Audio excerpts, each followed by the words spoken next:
Agora, o Felipe vai falar da história do testamento, e isso que ele já deu um briefing aqui, que foi de que nos últimos tempos o Marcelo começou a gastar demais. Por quê? Porque ele queria realizar sonhos, ele tinha pressa. É mais ou menos por aí que você vai, né?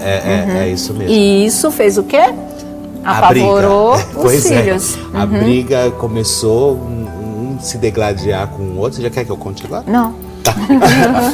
Não é uma questão de suspense não, viu, gente? É porque nós temos umas matérias para chamar aí, que nós vamos chamar já e já aqui para vocês. Quer acrescentar mais alguma coisa? Eu só queria dizer que o Geraldo se manteve muito discreto. Porque nesse momento o Raul Dias Filho, que é o repórter do Domingo Espetacular, perguntou, você quer falar alguma coisa? E ele falou, não, esse é o momento dele, ele vai falar, ele conta, eu tô aqui como amigo. Lá no Domingo Espetacular. No Domingo Espetacular. Foi. Ele se manteve muito discreto. E você vê que na imprensa, quando ele dava alguma entrevista, ou quando ele fazia alguma menção ao Marcelo Rezende, nunca era algo profundo. Era sempre algo muito raso, falando, olha, ele está em tratamento, tudo vai dar certo, e nada que pudesse expor aquela pessoa que ele sempre gostou, sempre admirou e sempre teve um carinho indiscutível. Respeitou o momento do Marcelo sempre, né? Nesse sentido, ele não interferiu de maneira alguma, não se adiantou, não quis falar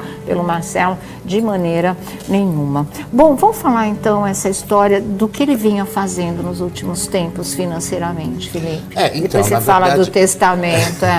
Na verdade, assim, Sônia, a informação que eu obtive foi o seguinte: nos últimos meses, nos últimos 3 meses, ele começou a gastar absurdamente, assim, gastar. Nos últimos 3 meses? Nos últimos 3 meses. Ele já em tratamento, mas ele queria comprar, ele falou assim, eu quero realizar alguns sonhos.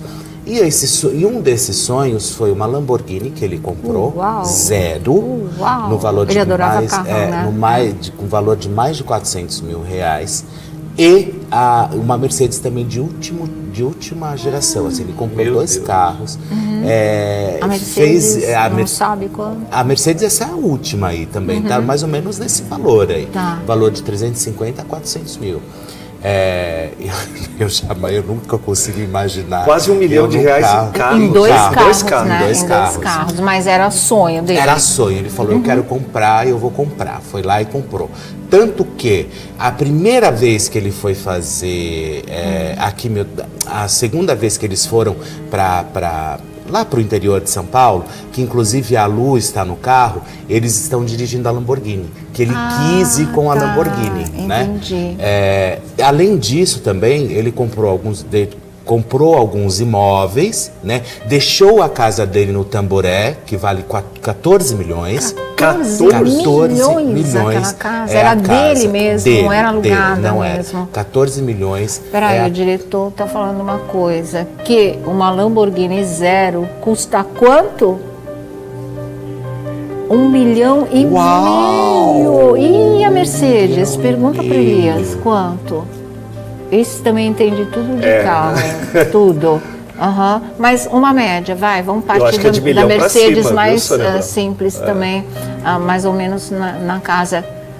Então isso o Felipe acertou, 350, tá na faixa. A Lamborghini, nossa, dá 3 Mercedes quase, que coisa louca. Se a gente for pensar bem, você vê muito menos Lamborghini na rua do que Mercedes. Exatamente. 1,5 milhão, né? Imagina o IPVA disso. Então quase 2 milhões em 2 carros, né? 1,5 milhão em 2, não, 1,850 em 2 carros. 2 milhões. Quase 2 milhões em 2 carros, é muito dinheiro. Mas eu acho que para quem acredita... É dele, ele trabalhou, tinha. Para quem acredita, né, que realmente ou ele estava naquele fio da navalha, como a gente costuma dizer.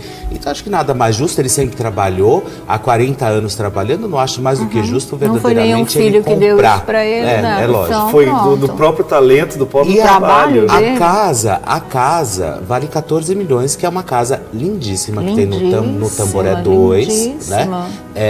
E é um espetáculo. Tem elevador até na casa. Tem elevador. Além disso, ele tinha, eu não vou falar a quantia, né? Obviamente, da quantidade que ele tinha de montante na conta corrente. E quem administrava e nunca tirou R$1, tinha todas as senhas do banco, era a própria Lula Lacerda. Então começa-se a puxar o fio da meada, né? Então, ela tinha as contas, ela estava fazendo os pagamentos, ela fazia as transferências, ela fazia absolutamente tudo. Ela organizava também essa questão de bancária para ele. Mas, um desses carros era para ela, ele deixou de presente. Aí que vem o desdobramento da história. Ah, tá. Agora, então, peraí, deixa só um negócio. Eu já acho que eu estou começando a entender por que ela não é bem vista perante aos filhos.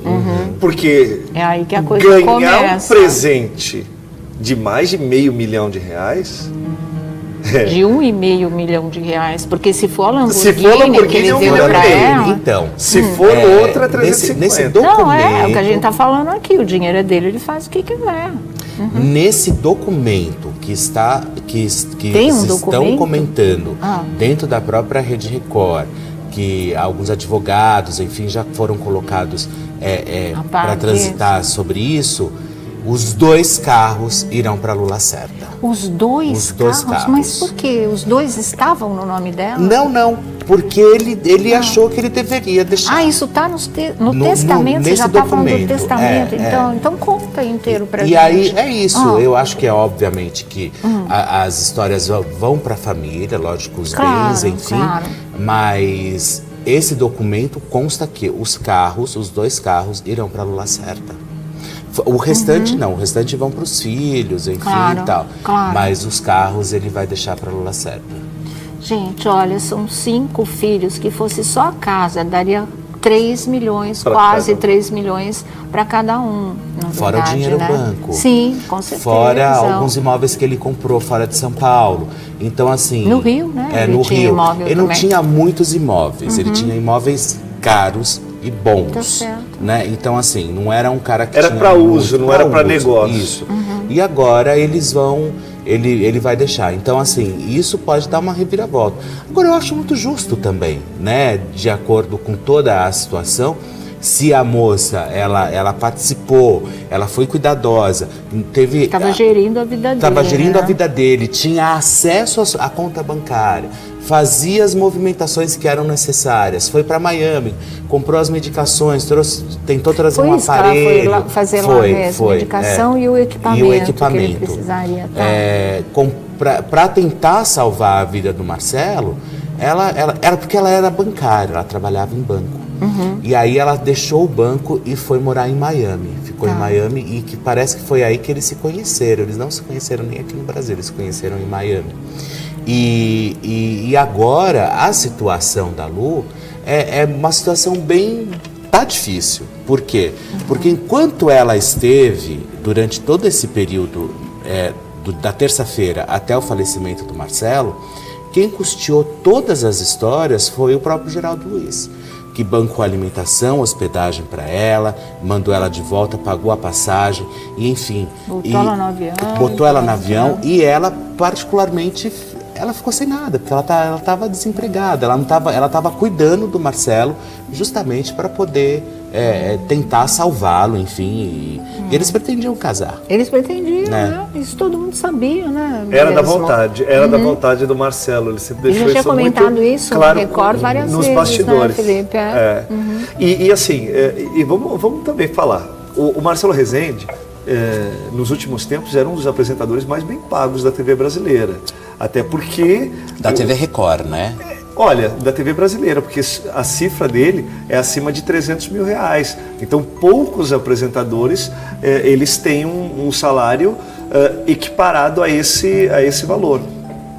Não é de hoje que ele está fazendo sucesso, é pelo menos de 2014 para frente, 2012 foi onde ele deu uma modificada, as pessoas falaram, peraí, mas o que o Marcelo está fazendo? Isso é um jornal, não é um programa de humor.